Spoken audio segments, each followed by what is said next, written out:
Assalamualaikum warahmatullahi wabarakatuh. Mari klik subscribe di channel ini dan aktifkan tanda loncengnya untuk mendapatkan update pemberitahuan di video berikutnya.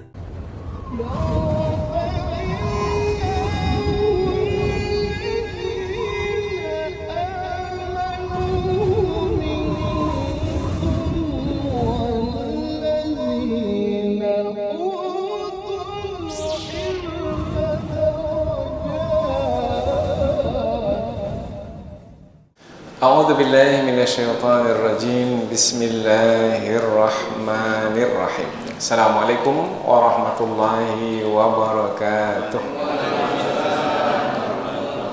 الحمد لله رب العالمين وبه نستعين على أمور الدنيا والدين نستعينه ونستغفره ونعوذ بالله من شرور أنفسنا ومن سيئات أعمالنا فمن يهده الله فلا مضل له ومن يضلل فلا هادي له أشهد أن لا إله إلا الله وحده لا شريك له وأشهد أن محمدا عبده ورسوله لا نبي بعده أما بعد. Puji syukur kehadiran Allah Subhanahu wa taala yang masih melimpahkan rahmat dan nikmatnya.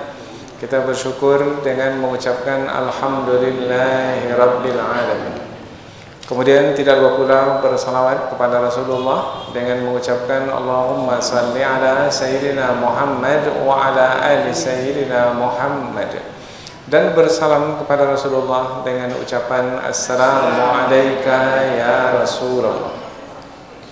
Alhamdulillah kita dapat kembali meneruskan pengajian tafsir ayat-ayat suci Al-Quran yang insya Allah kita akan teruskan kepada ayat yang ke-15, 16, 17 dan 18 dari surah Al-Hajj, yaitu 4 ayat yang menerangkan tentang ada di antara manusia karena kekufuran yang ada di dalam hati mereka, maka mereka memiliki persangkaan yang buruk, persangkaan yang salah yang buruk, yaitu menyangka bahwasanya Allah Subhanahu wa taala tidak akan memberikan pertolongan kepada Nabi Muhammad sallallahu alaihi wasallam di dunia ini dan di akhirat nanti. Itu persangkaan yang salah dan itu persangkaan yang buruk. Apa sebab? Tidak mungkin Allah tidak memberikan pertolongan kepada Rasul yang diutus. Sebelum Nabi Muhammad ada Rasul diutus, Nabi Isa diutus, Nabi Musa diutus, Nabi Ibrahim diutus, Nabi Nuh alaihi salam diutus. Mereka yang diutus itu diberi pertolongan oleh Allah Subhanahu wa taala. Nabi Musa ditolong, Nabi Isa ditolong. Tidak ada nabi yang diutus yang tidak ditolong oleh Allah. Begitu juga Nabi Muhammad sallallahu alaihi wasallam. Karena Nabi Muhammad adalah Nabi yang diutus oleh Allah Subhanahu wa taala, maka pastilah Allah memberikan pertolongan kepada Nabi Muhammad. Tetapi karena kekufuran, tidak beriman kepada Allah, tidak beriman kepada Rasul yang diutus, tidak beriman kepada kitab yang diturunkan, maka mereka menyangka bahwasanya Allah tidak memberikan pertolongan kepada Rasul. Nah, dampaknya apa? Akibatnya apa? Pastilah tidak akan mungkin beriman kepada Rasul yang diutus. Tidak akan mungkin bersama dengan Rasul yang diutus. Tak akan mungkin mereka bersama dengan Nabi Muhammad. Tidak akan mungkin pula mereka akan menolong, berjuang, berkorban bersama Nabi Muhammad. Karena berawal dari persangkaan yang salah. Dan itu adalah persangkaan yang buruk. Berarti mereka, apabila kita kaitkan dengan ayat sebelum ini, berarti mereka itu adalah orang yang gagal dalam menjalani ujian dalam hidup ini. Ujian yang paling berat dalam hidup ini, ujian besar, adalah beriman atau tidak beriman. Memilih keimanan, beriman, atau memilih kekufuran, kafir. Nah, yang memilih untuk beriman berhasil dalam ujian. Yang memilih kekufuran, kafir, bermakna gagal dalam ujian. Berarti mereka yang berburuk sangka, berpersangkaan buruk itu adalah yang gagal dalam ujian. Maka Allah menyebutkan mereka ini sebenarnya tidak akan merasakan kesenangan dan ketenangan hidup di dunia ini, apalagi di akhirat nanti. Yang ada dalam hati mereka sebenarnya adalah benci. Yang ada dalam hati mereka adalah dengki, disebabkan karena kekufuran tersebut.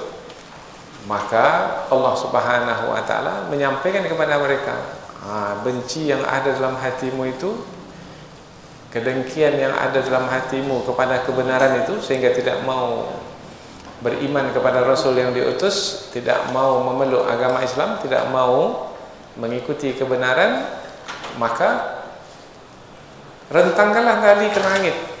Bagaimana mau merentangkan tali ke langit? Kemudian tempuhlah tali itu, artinya titi tali ke langit. Ini yang dimaksudkan, nanti dalam tafsir kita akan bahaskan, yaitu tutuplah peluang pertolongan yang datang dari langit ke bumi. Kalau memang ya kamu yang menentukan bahwasanya Nabi Muhammad itu tidak akan diberi pertolongan, tutuplah arah pertolongan itu datang. Pertolongan itu datangnya dari mana arahnya? Dari langit. Rentangkan tali ke langit, tutuplah arah datangnya pertolongan itu.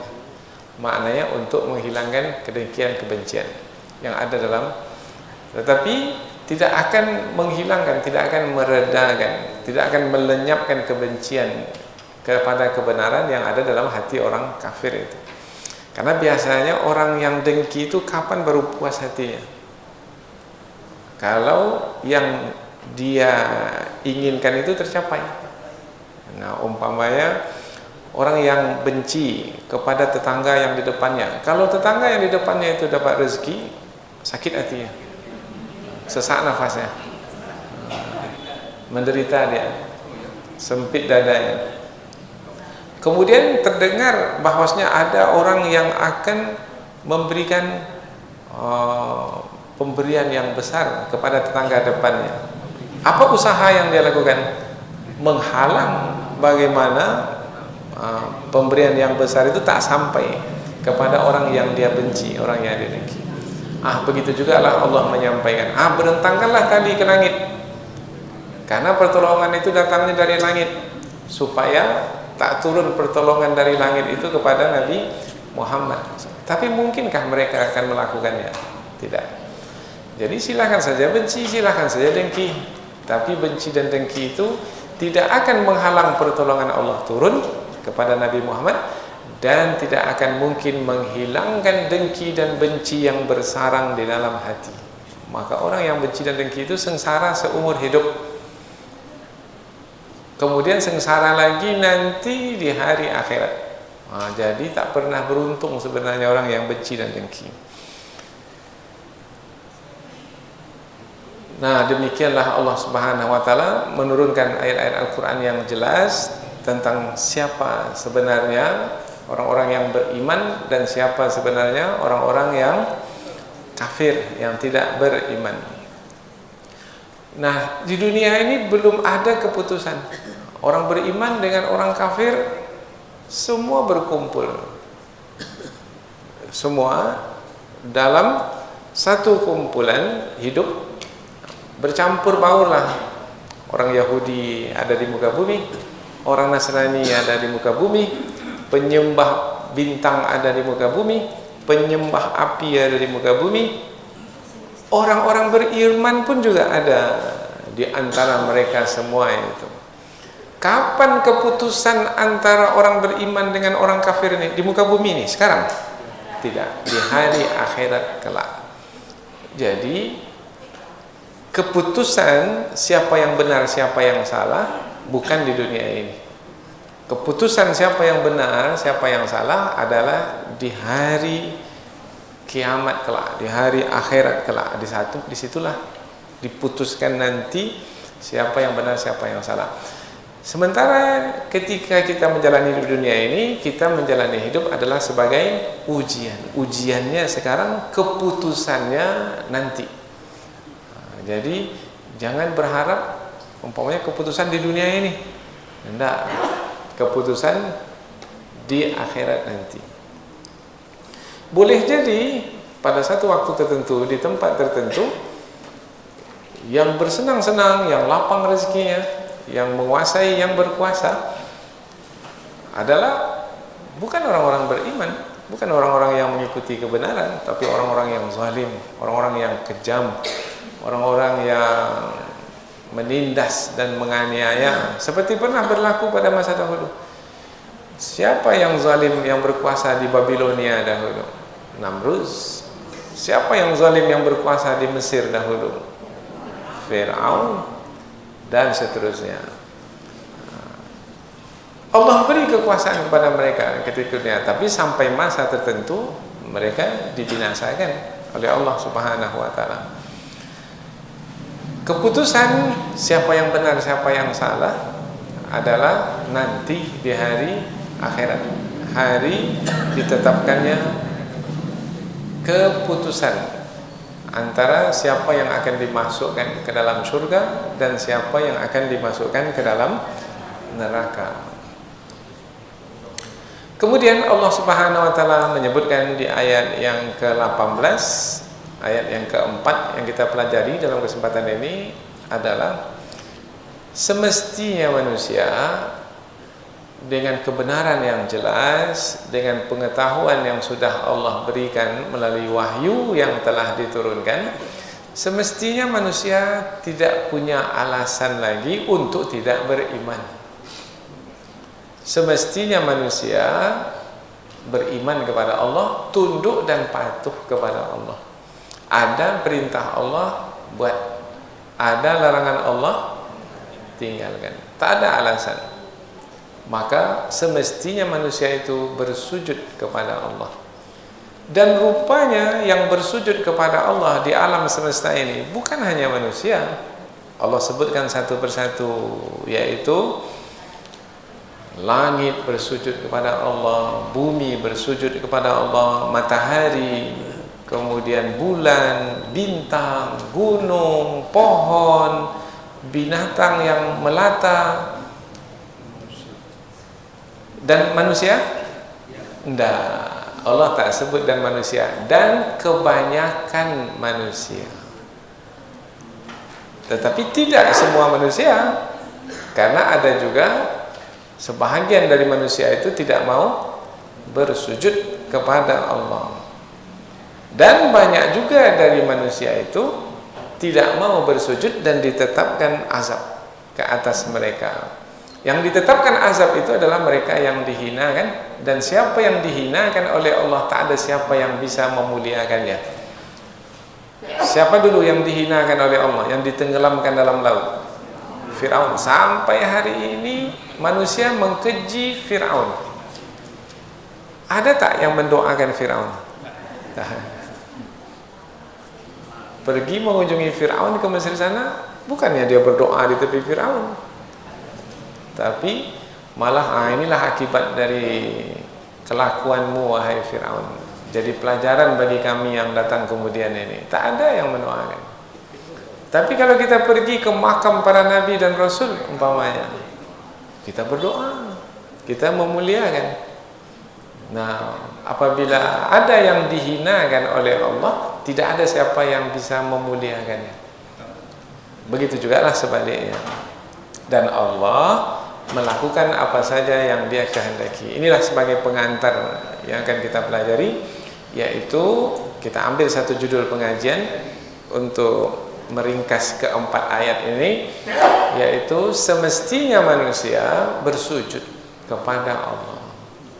Tidak ada alasan bagi manusia untuk menyimpan kebencian dan kedengkian disebabkan karena kekufuran. Karena kebenaran itu sudah jelas sekali. Ayat-ayat Allah yang telah diturunkan kepada Rasulullah, Al-Quran, kemudian kepada Rasul-Rasul terdahulu, Taurat, Zabur, Injil, Suhuf Ibrahim, Kesemuanya itu menerangkan tentang kebenaran yang sudah sangat jelas sekali, terang sekali. Tetapi malangnya, tetap ada juga manusia itu yang tidak mau bersujud. Dahulu iblis tidak mau bersujud ketika Allah memerintahkannya untuk bersujud kepada Nabi Adam. Iblis itu tahu tidak siapa yang memerintahkannya untuk bersujud? Bukan tak tahu. Yang memerintahkannya untuk bersujud Allah. Adakah alasan bagi iblis sebenarnya untuk ingkar perintah Allah? Tidak ada. Tapi mengapa iblis itu tak mau juga bersujud? Itu bukan karena tak tahu, karena sombong. Penyakit sombong ini. Boleh jadi ada di antara kita ini yang punya ilmu, cukup ilmunya. Al-Quran hafal 30 juz, hadis Nabi selesai, tamat, khatam. Fikih Syafi'i dikuasai. Umpamanya orang bertanya dia bisa jawab dengan dalil yang terang dan jelas. Dia tahu, tapi dia sendiri tak buat. Lain yang dia ketahui, lain pula yang dia buat. Tahu betul dia ayat ahallallahul bai'a wa harramar riba. Allah halalkan jual beli, Allah haramkan riba. Dia beli rumah pakai pinjaman riba. Beli kendaraan dengan riba, berdagang dengan riba. Tahu dia ayat riba? Tahu. Tapi mengapa dia buat juga? Nah, itu. Belum lagi di persoalan yang lain, banyak sekali. Contohnya di tengah masyarakat. Tahu bahwasanya menipu dalam perdagangan itu tak boleh. Tahu? Tapi mengapa menipu juga? Kan dia tahu. Karena kesombongan. Semestinya merendahkan diri. Yang mesti diikuti adalah kehendak Allah. Tapi karena kesombongan, yang dia ikuti kehendak hawa nafsu, kehendak dirinya sendiri. Siapa dirinya?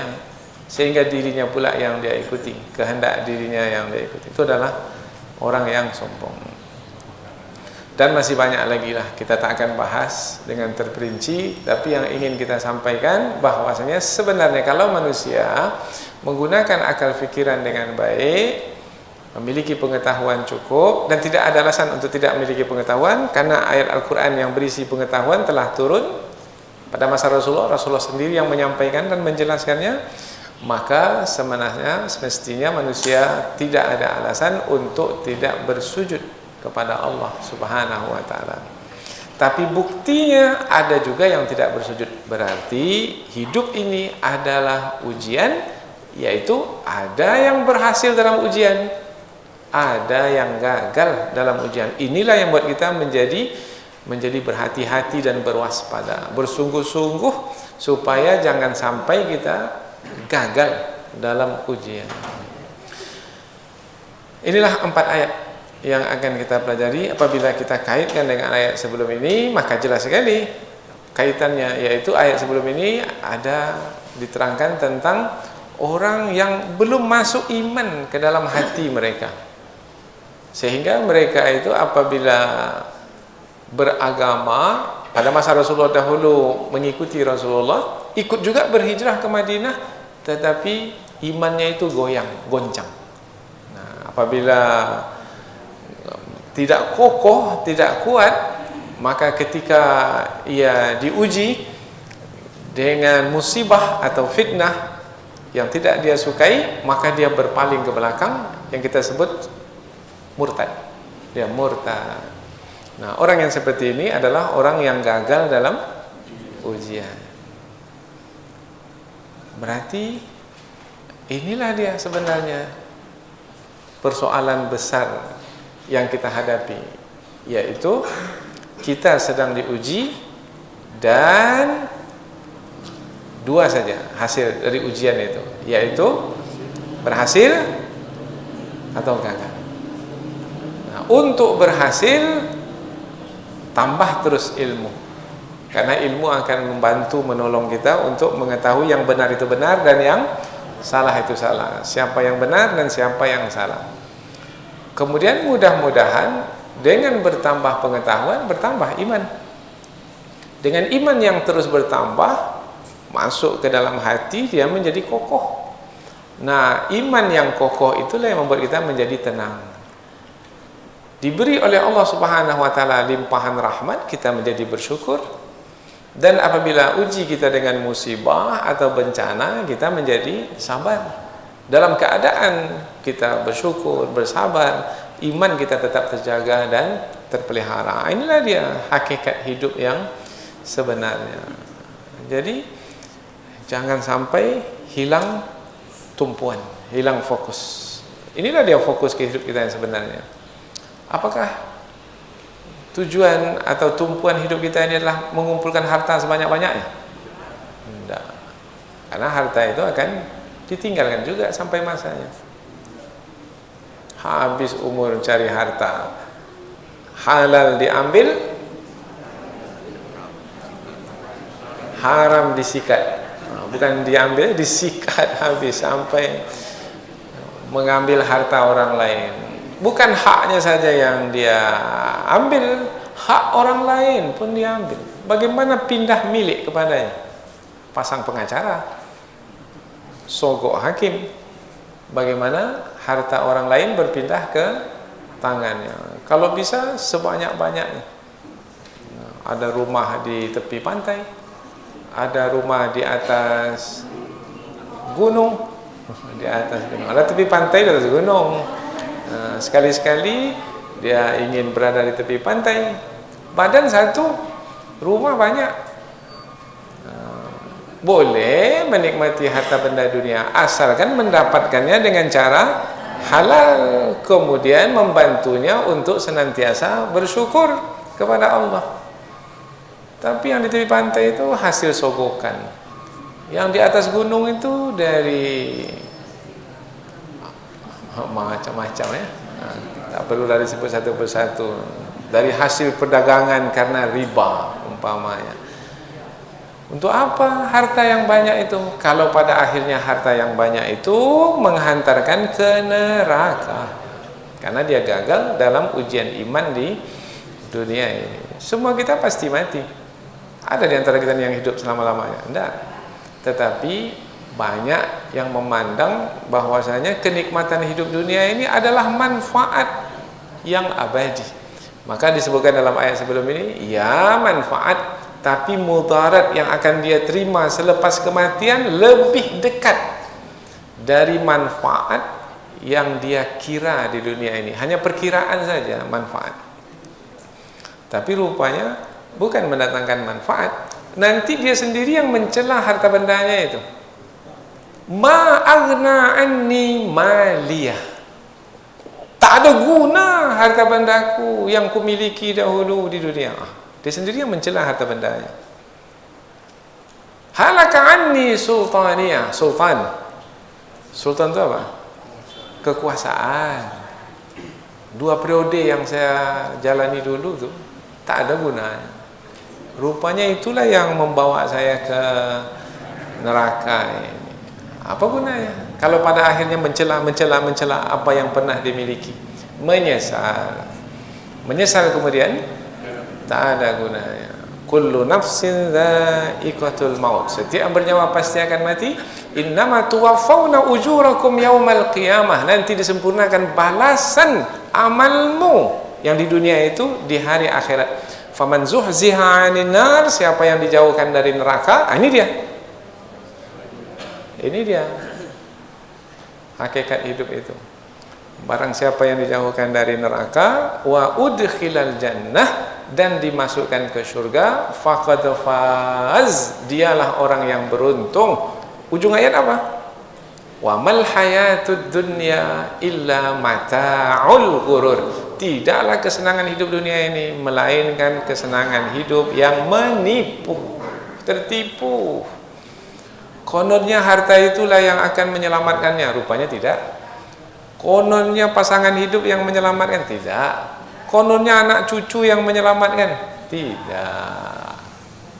Siapa yang akan menyelamatkan kita? Amal yang kita buat, diri kita sendiri. 3 yang mengiringi mayat ke kubur, 3. 2 balik, 1 yang tinggal bersama dengan kita, yang akan menolong kita dalam kubur yang gelap gulita itu, kubur yang sempit itu. 3 yang mengiringi ke kubur apa saja? Ahluhu, keluarganya, menangis-nangis membawa kita ke kubur.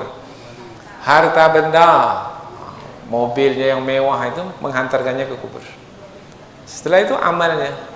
Fayarji asnani, yang 2 ni balik ke rumah, keluarga balik. Ada keluarganya yang bermalam di kubur itu? Ada. Selesai dikuburkan, balik aja. Yang katanya sehidup semati, mana pula yang satu mati tak mau satu lagi balik.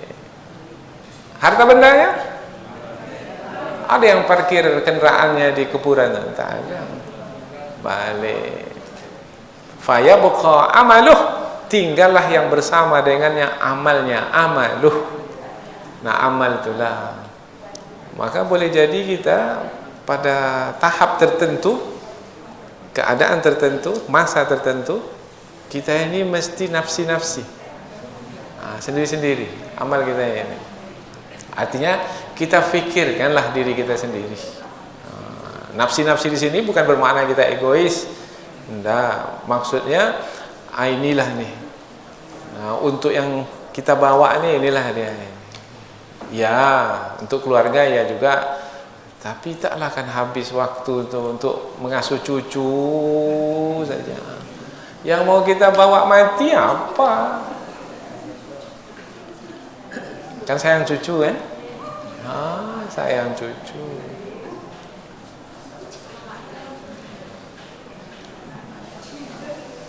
Mulai dari ngasuh anak lagi, sekarang ngasuh cucu. Emaknya saja tak ngasuh dia, kita pula yang ngasuh dia. Sudah masanya lah sekarang kita untuk menyiapkan untuk diri kita sendiri. Karena kita sendirilah yang akan menghadap Allah Ta'ala. Cucu tak akan mewakili kita. Anak pasangan hidup tidak akan mewakili kita. Kita yang bawa diri kita sendiri. Jadi kalau kita mau bersama-sama juga, bantu-membantu dalam beramal soleh. Maka mudah-mudahan insya-Allah apa yang kita usahakan selama di dunia ini membanggakan kita nantinya, membuat kita berpuas hati. Ya ayyatuhan nafsul mutmainnah, wahai jiwa yang tenang, tenang perginya, tak gelisah, tak risau, karena bekal cukup. Wahai jiwa yang tenang, kembalilah kepada Tuhanmu dengan berpuas hati, radiyatam mardiyah, karena Allah pun meridhai. Karena apa yang dia lakukan selama hidup, di sepanjang hayatnya, diridhai oleh Allah. Karena yang ia buat itu seperti yang Allah kehendaki. Fadkhuli fi ibadi, masuk dalam kumpulan hamba-hambaku. Wadkhuli jannati, dan masuklah ke dalam syurgaku. Ayat ini populer. Semua kita rasanya hafal karena selalu ingat ayat ini. Baik, tidak kita perpanjang lagi mukadimah. Mukadimah ini mestinya pendek. Tetapi tak apalah, supaya kita lebih bersiap sedia untuk masuk ke ayat yang akan kita pelajari. Ayat yang ke-15. Man kana yazunnu kita belum baca ya? Belum baca, belum terjemah. Baik, sebagaimana biasa kita bacalah dulu, kemudian kita terjemah, barulah kita tafsir. A'udzubillahi minasyaitonir rajim. Man kana yazunnu an lan yansurahu Allahu fid dunya wal akhirah falyamdud bisababin ila as-samaa thumma liyaqta' falyanzur hal yudhibanna kaiduhu ma yaghidh wa kadzalika anzalnahu ayatin bayyinat wa anna Allaha yahdi man yurid. Innal ladzina amanu wal ladzina hadu was-sabiina wan nasara wal majusa wal ladzina asyraku innallaha yafsilu bainahum yawmal qiyamah innallaha ala kulli syai'in syahid. Alam tara anna Allah yasjudu lahu man fis samawati wa man fil ard والشمس والقمر والنجوم والجبال والشجر والدواب وكثير من الناس وكثير حق عليه العذاب ومن يهن الله فما له من مكرم إن الله يفعل ما يشاء. Allah Subhanahu wa taala berfirman, "Mangkana barang siapa yang yadhunnu mengira atau menyangka Allah allayansurahu sekali-kali tidak akan menolongnya, nya siapa? Nabi Muhammad. Karena kaitannya ini dengan Nabi Muhammad yang diutus. Karena ayat sebelum ini ada menyebutkan tentang Nabi Muhammad sallallahu alaihi wasallam sebagai rasul yang diutus kepada manusia pertama dahulu yang berada di kota Mekah. Fid dunya, di dunia Allah tidak akan menolongnya di dunia. Nah, itu perkiraan sebahagian manusia. Wal akhirah, dan di akhirat. Nah, bagi yang mengira itu Allah menyampaikan kepada mereka, falyamdud, hendaklah dia yang mengira itu merentangkan bisa babin tali ila sama ke langit, summa liyaqta, kemudian dia menempuhnya. Kalau ke langit itu biasanya orang meniti tali atau apa, bergantung dengan tali itu. Bergantung dengan tali. Tapi kalau tali direntangkan datar umpamanya, itu meniti.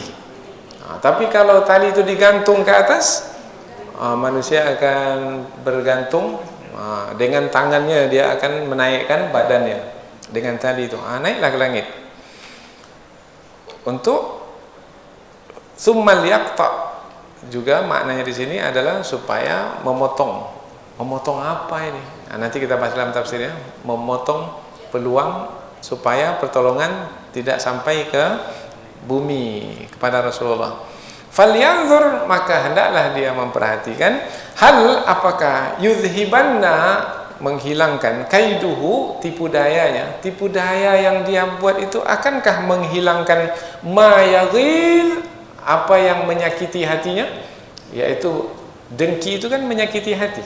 Orang yang punya kedengkian dalam hati, dengki itu membuat hatinya sakit hati.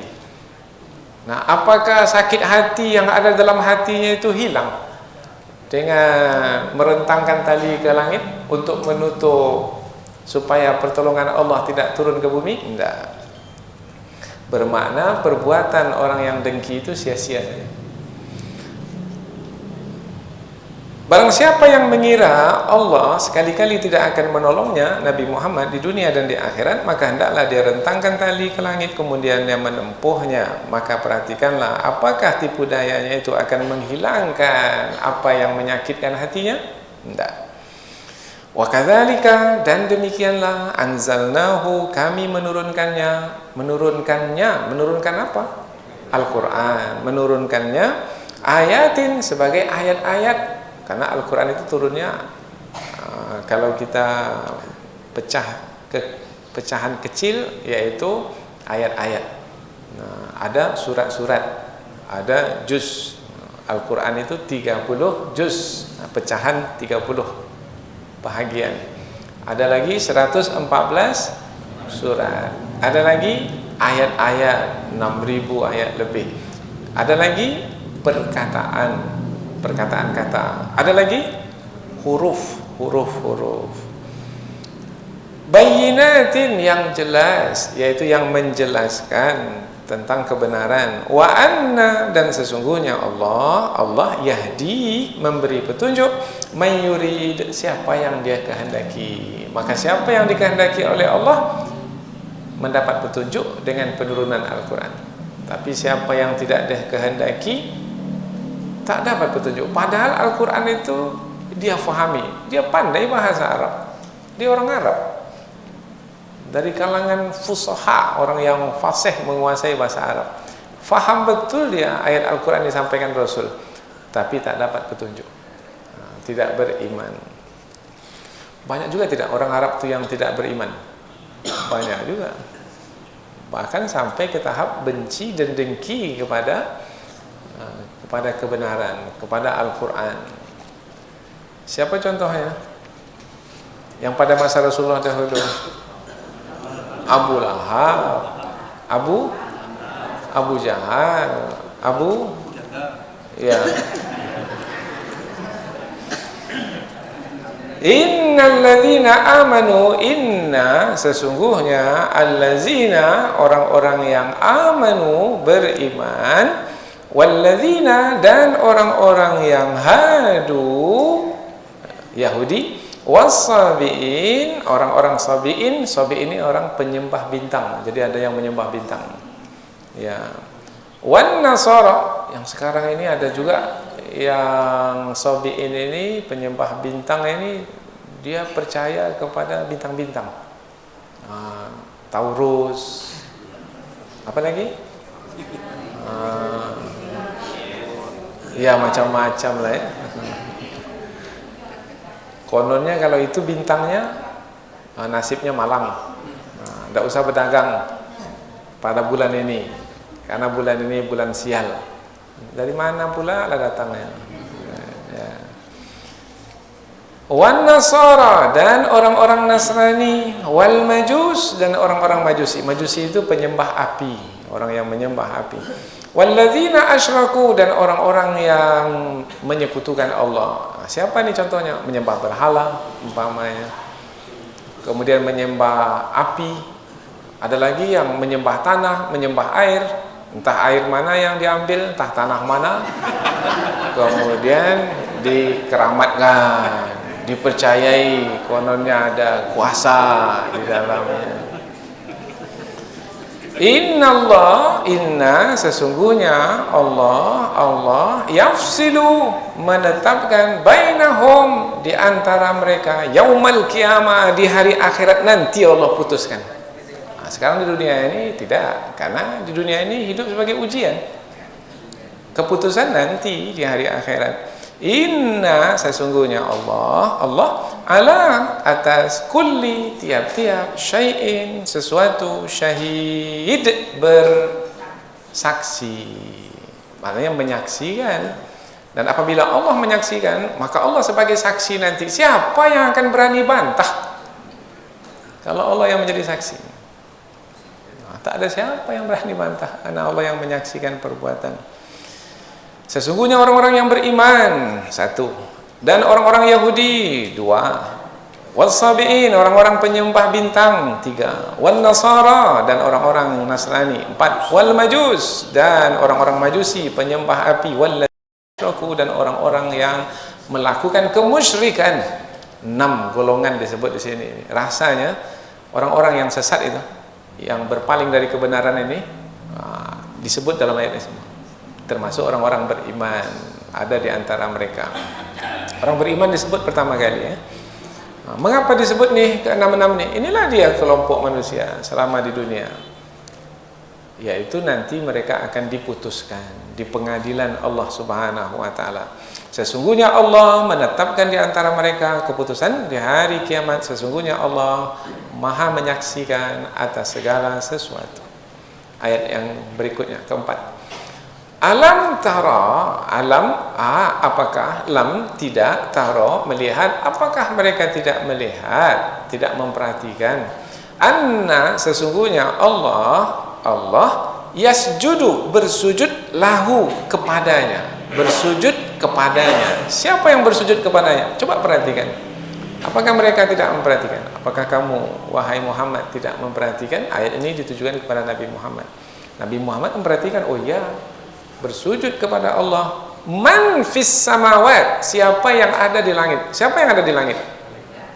Malaikat. Kita tak pernah mengunjungi langit, tak pernah sampai ke langit, tapi memberitahu, Allah memberitahu kita ada makhluk malaikat di langit yang mereka itu bersujud kepada Allah. Waman fil ard, dan siapa yang ada di bumi. Siapa yang ada di bumi? Manusia dan jin. Jadi ada dua makhluk hidup yang ada di muka bumi. Manusia. Siapa lagi? Makhluk hidup juga, tapi hidupnya berbeda dengan manusia dan jin, yaitu wasyamsu, matahari, wal qamaru, dan bulan, wan nujumu, bintang, wal jibalu, gunung, wasyajaru, pohon, wad dawab, binatang melata, wa katsirun minan nas, dan kebanyakan dari manusia. Ada yang bersujud. Kebanyakan manusia. Banyak manusia bersujud, wa katsirun, dan banyak pula.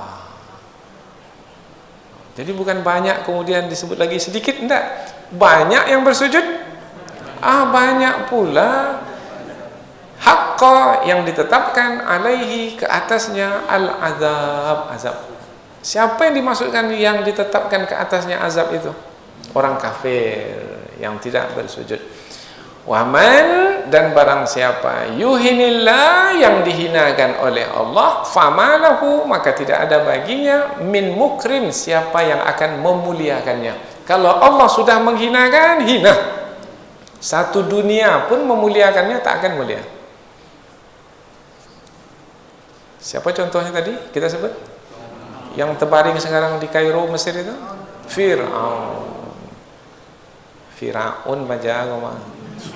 Itu kalau orang Minang dia sebut itu. Kalau untuk orang-orang jahat itu dia guna kata itu.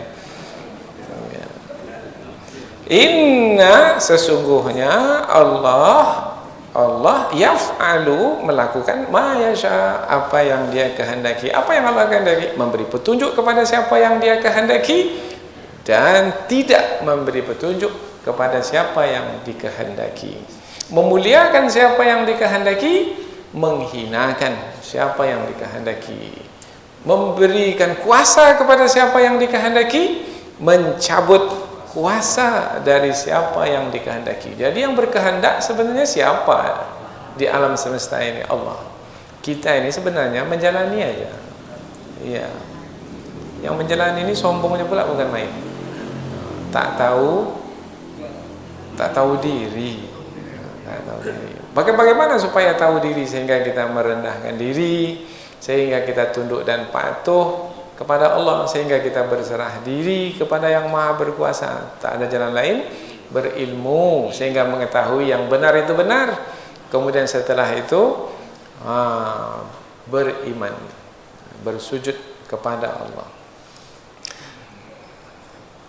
Inilah 4 ayat yang akan kita pelajari. Selanjutnya kita pindah ke tafsir ayat. Sebenarnya yang telah kita sampaikan itu sudah cukup sebenarnya, karena kita sudah menjelaskan kandungan ayat itu dengan sangat terang, dan tapi kita ingin juga menambah penjelasan supaya kita lebih dekat lagi dengan kandungan ayat, sehingga terasa ayat ini akan menjadi pedoman kita dalam hidup ini, sehingga kita menjadi berhati-hati dan berwaspada, dan mudah-mudahan berhasil dalam ujian. Barang siapa yang mengira bahwasanya Allah sekali-kali tidak akan menolongnya, Nabi Muhammad, di dunia dan di akhirat, bermana ada manusia yang mengira bahwasanya Allah tidak menolong Rasulullah? Ada, tapi perkiraan itu tak ada makna. Yang bermakna itu apabila seseorang itu berpendapat dengan ilmu. Kalau hanya mengira-ngira, perkiraan tak ada guna. Inna dhanna la yughni 'anil haqqi syai'a. Perkiraan itu tak ada gunanya. Ambo kira, kira-kira tak ada. Kira-kira. Perkiraan tak cukup. Perkiraan besok hujan turun tak ada. Berkira-kira tidak memastikan. Tak ada siapa yang bisa memastikan, kecuali yang memastikan itu adalah yang berilmu sempurna. Siapa yang memiliki ilmu sempurna? Tak ada yang memiliki ilmu sempurna kecuali Allah. Allah dengan ilmunya sempurna menurunkan firman-Nya. Bermakna hanya dengan firman Allah lah manusia bisa memahami dengan benar. Tanpa firman Allah, manusia hanya mengira-ngira. Mereka buat undang-undang tapi tidak berdasarkan wahyu, tidak berdasarkan firman Allah. Maka undang-undang itu adalah hasil perkiraan akal manusia. Hari ini melihat, oh ini undang-undangnya bagus ini. Hari ini, setahun 2 tahun kemudian amandemen. Akhirnya itulah kerja. Amandemen. Karena membuat undang-undang itu dengan perkiraan akal yang punya kemampuan terbatas dalam mengetahui. Semestinya kalau berdasarkan kepada wahyu, maka undang-undang itu menjadi baku, tidak akan mungkin diamandemen. Maka syariat Islam itu sepanjang masa tak akan ada diamandemen. Yang halal tetap halal selama-lamanya sampai dunia kiamat. Jual beli selama-lamanya halal, takkan ada yang mengharamkan. Riba selama-lamanya haram, takkan ada yang menghalalkan. Nah, sertifikat halalnya itu langsung dari Allah Subhanahu wa taala. Bukan dari lembaga yang bisa disogok. Tidak. Karena ada juga bisa dia menghalalkan yang haram dan mengharamkan yang selama-lamanya. Babi itu haram-haram.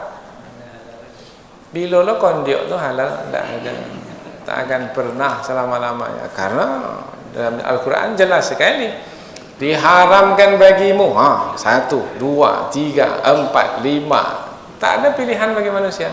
Sepintar apapun manusia, tak akan mungkin dia menghalalkan apa yang diharamkan oleh Allah.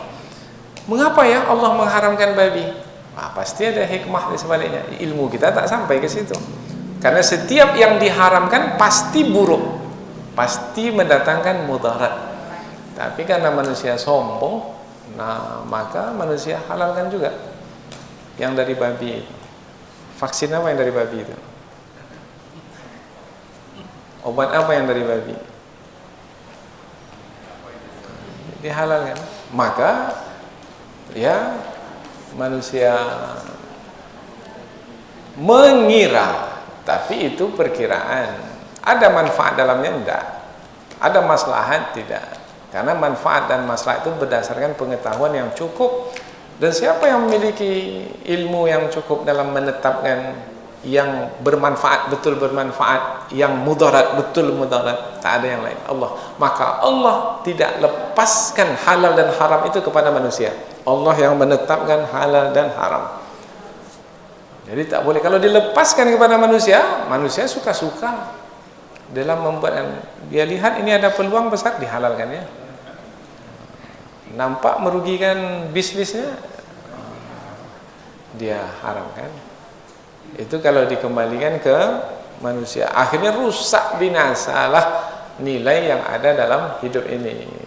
Jadi rusak binasanya manusia di alam, di darat dan di laut adalah disebabkan karena manusia yang tidak mau bersetuju dengan wahyu yang telah Allah turunkan. Zaharal fasadu fil barri wal bahri bima kasabat aydina. Setelah nampaklah kerusakan di darat dan di laut disebabkan karena karena perbuatan manusia. Untuk orang yang mengira bahwasanya Allah tidak akan memberikan pertolongan kepada Rasulullah di dunia dan di akhirat, maka Allah menyampaikan kepada mereka ini. Makna mereka ini yang mengira ini pasti ada kebencian dalam hati ini kepada Rasulullah. Pasti ada kedengkian dalam hati ini karena kekufuran mereka. Untuk menghilangkan kebencian-kedengkian itu, maka Allah menyampaikan kepada mereka, hendaklah yang memiliki kebencian itu merentangkan tali ke langit. Mungkin merentangkan tali ke langit, menggantungnya di mana? Nah, tak mungkin. Artinya apa ini? Artinya ini orang yang benci, kemudian yang dengki kepada Rasulullah, sebenarnya ia melakukan perbuatan yang mustahil. Dia akan senang dia apabila membenci, mendengki Rasulullah. Entah apa sebab? Sebab dengan membenci, mendengki Rasulullah, tak akan mungkin Rasulullah yang dibenci itu, didengki itu dibiarkan oleh Allah, tidak diberi pertolongan. Tak akan diberi pertolongan. Nah, berarti mereka akan tetap terus benci dan dengki. bermakna akan tetap terus sengsara. Karena yang menentukan bukan mereka, yang menentukan adalah Allah Subhanahu wa ta'ala. Maka bermakna sia-sia sajalah. Seperti sia-sianya merentangkan tali ke langit, mungkin merentangkan tali ke langit, kemudian menempuhnya. Tidak, naik ke atas menara yang tinggi itu tak mampu dia dengan tali. Baru di tengah perjalanan dah letih tangannya itu bergantung.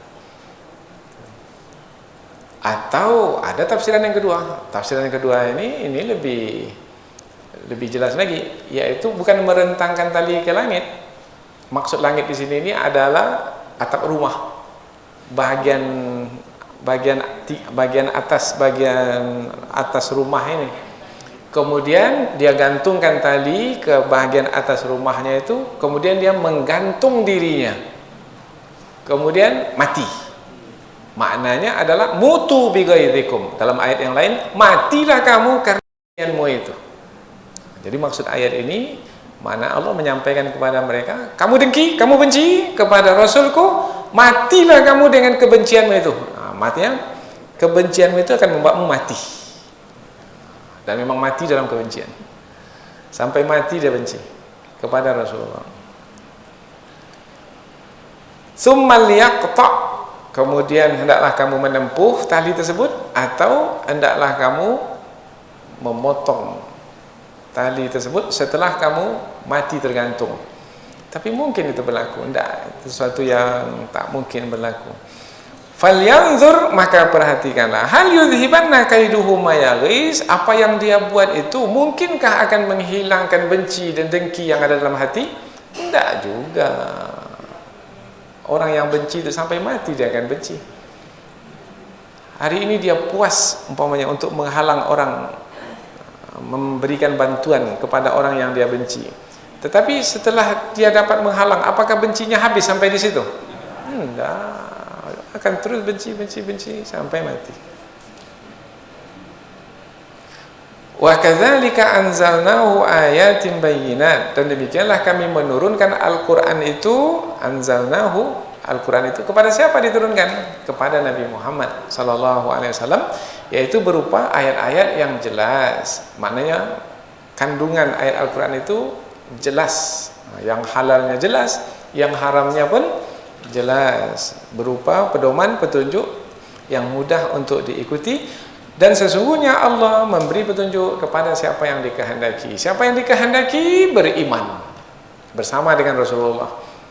Siapa yang tidak dikehendaki menjadi dengki dan benci kepada Rasulullah, bahkan memusuhi Rasulullah, bahkan sampai berusaha untuk membunuh Rasulullah sallallahu alaihi wasallam. Ini gambaran mulai dari masa dahulu, ini gambarannya mulai ketika Rasulullah diutus, dan sekarang ini juga gambaran manusia. Ya, inilah dia. Jadi kalau mau memetakan manusia, ini pemetaan manusia. Ada manusia yang suka, senang kepada kebenaran, menjadi pejuang kebenaran. Tapi ada yang benci dan dengki kepada kebenaran. Mereka inilah yang akan memusuhi para pejuang kebenaran. Innalladzina amanu, bermakna ada berapa manusia, berapa banyak jenis manusia?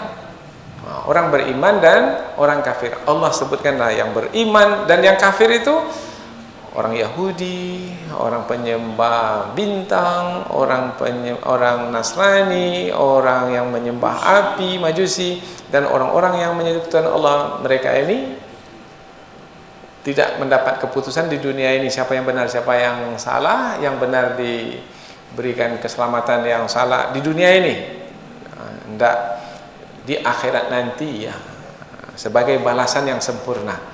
Tapi ada dari kalangan mereka itu diberikan balasan di dunia ini juga, sebelum yang di akhirat nanti, yaitu Allah berikan kemenangan kepada orang-orang beriman ketika berhadapan dengan orang-orang kafir yang memusuhi dan memerangi mereka. Allah kalahkan orang-orang kafir itu. Maka nampaklah keselamatan diberikan kepada orang beriman, dan kekalahan, kehancuran diberikan kepada orang-orang kafir, seperti kaum-kaum terdahulu. habis, binasa, tak ada bersisa.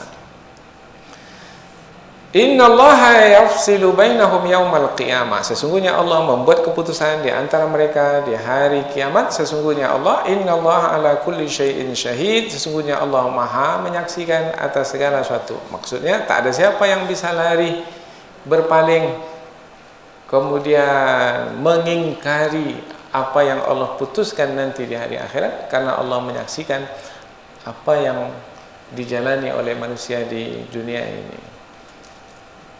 Alam tara, ayat yang keempat, ayat yang terakhir.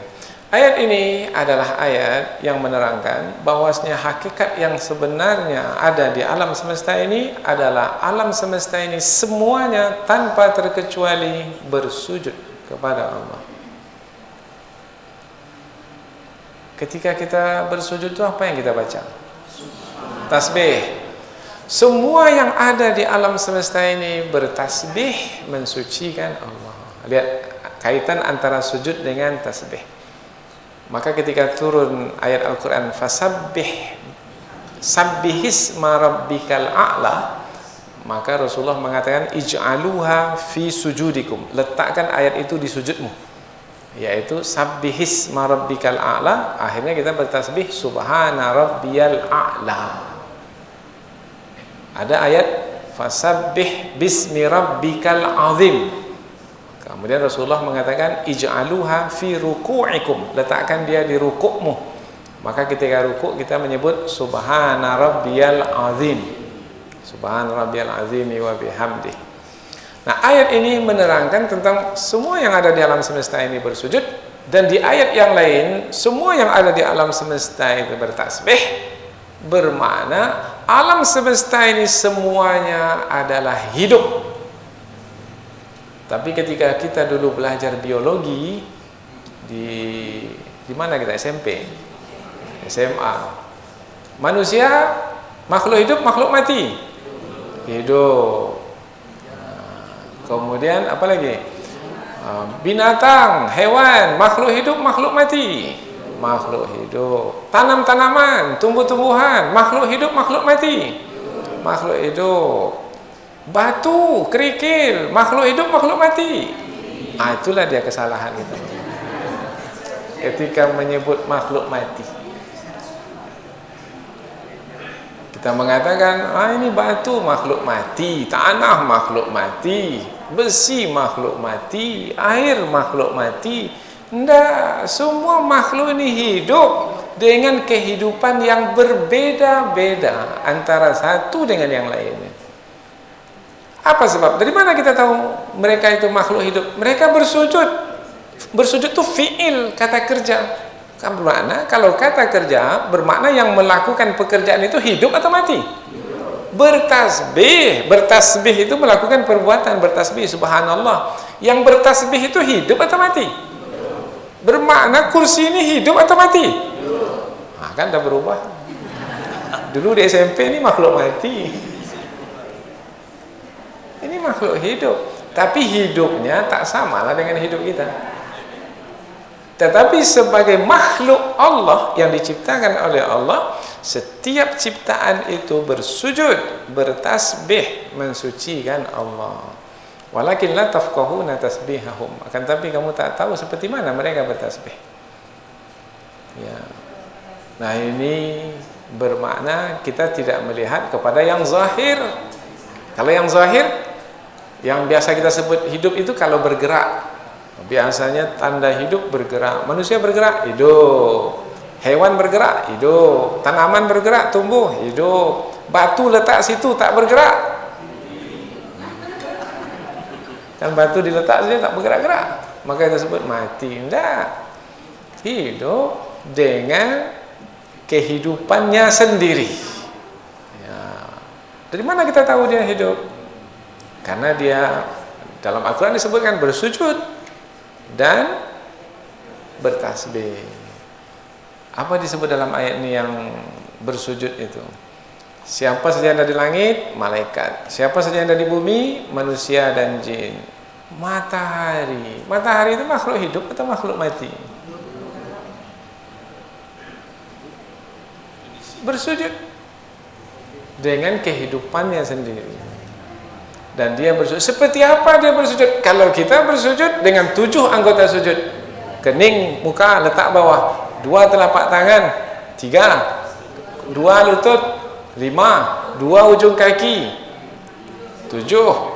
Nah, kalau matahari itu bersujud, apa 7 anggota sujud pula? Mana keningnya? Nah, bersujud dengan caranya sendiri. Seperti apa caranya? Wallahu alam. Tetapi bersujud, ya. Nah, bersujudnya itu ya. Seperti apa bersujudnya? Wallahu alam. Hewan itu bersujud, ya. Seperti apa bersujud? Dengan caranya sendiri. Apalagi yang bersujud? Bulan. Bulan bersujud. Sebenarnya kata bersujud itu apa maknanya? Merendahkan diri. Itu makna bersujud. Matahari itu merendahkan diri. Mana buktinya matahari merendahkan diri? Hei matahari terbit, terbit. Hei matahari tenggelam, tenggelam. Terbit dari timur, terbit dari timur. Nanti kamu terbit dari barat. Ada kata matahari, enggak, saya tak mau terbit dari barat. Enggak, tak ada pilihan. Nah, itu dia bersujud, yaitu merendahkan diri di hadapan Allah. Bulan juga begitu. Bulan, kamu bulan ini 30 hari, 30 hari. Kamu bulan Sya'ban ini 29, 29. Kita tak ada pilihan. Kalau nanti sudah dilihat hilal, sudah muncul Ramadan, Ramadan. Enggak, saya mau 3 hari lagi Ramadan. Enggak ada. Apa sebab? Sebab bulan itu dia tidak tunduk kepada manusia, dia tunduk kepada Allah, perintah Allah. Wan nujum, dan bintang juga tunduk. Dan gunung, seperti apa sujudnya gunung? Merendahkan dirinya gunung itu seperti apa? Hei gunung, kamu diam saja di tempatmu itu. Jangan kamu muntahkan laharmu. Diam saja gunung. Muntahkan laharmu. Bergempa 6,2 skala Richter. Sampai Pekanbaru goncangnya. Itu atas perintah siapa? Perintah Allah. Gunung bersujud, merendah di hadapan Allah, tak ada membantah, bersujud. Siapa dulu yang tak mau bersujud itu? Iblis membantah perintah Allah. Wasyajar, dan tanaman juga bersujud. Waddawab, dan hewan juga bersujud. Tanaman bersujud. Apakah tanaman itu dia tumbang begitu? Karena ada juga yang memahami, kalau kita dapat Lailatul Qadar, kemudian kita tengok di sekeliling itu, semua tanaman ini bersujud, semua tumbang. Begitu? Tidak, bukan begitu maknanya. Katanya air pada waktu itu beku. Siapa yang pernah dapat Lailatul Qadar? Seperti apa? Ya, maka kita fahami makna bersujud itu adalah bersujud sesuai dengan keadaan makhluk itu. Gunung sesuai dengan keadaannya, tanaman sesuai dengan keadaannya, binatang ternak sesuai dengan keadaannya. Wa katsirun minan nas, dan kebanyakan dan ramai banyak dari manusia juga bersujud. Wa katsirun haqqa azab, dan banyak juga dari manusia itu yang ditetapkan azab ke atasnya. Mana yang lebih mulia? Bangsa manusia atau bangsa hewan? Bangsa manusia. Bangsa hewan semua tanpa terkecuali bersujud, tapi bangsa manusia ada yang bersujud, ada yang tak bersujud. Sebagai satu bangsa, satu kesatuan. Mana yang lebih mulia? Bangsa manusia atau bangsa hewan? Sebagai satu kesatuan, kesemuanya tanpa terkecuali. Maka siapa dari kalangan bangsa manusia yang tidak bersujud lebih buruk dari hewan, dari binatang ternak. Balhum altar. Tersinggung? Tersinggung seorang lah situ. Karena Allah sendiri menyebutnya dalam Quran, yaitu manusia tidak menggunakan akal fikiran. Wa may yuhinillahu fama lahu min mukrin. Barang siapa yang dihinakan oleh Allah, maka tidak ada siapa yang memuliakan. Karena yang menentukan kemuliaan dan kehinaan itu adalah Allah. Innallaha yaf'alu ma yasha. Sesungguhnya Allah melakukan apa saja yang Dia kehendaki. Bermakna penentu mutlak Allah Subhanahu wa taala, dan tidak ada siapa yang bisa campur tangan dalam keputusan Allah. Manusia boleh berusaha, tetapi yang menentukan Allah Subhanahu wa taala. Disitulah letak ketinggian, keagungan, kemuliaan dan kemahasucian Allah Subhanahu wa taala. Mudah-mudahan apa yang kita pelajari ini ada manfaat insyaallah. Subhanakallahumma wa bihamdika asyhadu an la ilaha illa anta wa astaghfiruka wa atubu ilaik. Wassalamualaikum warahmatullahi wabarakatuh.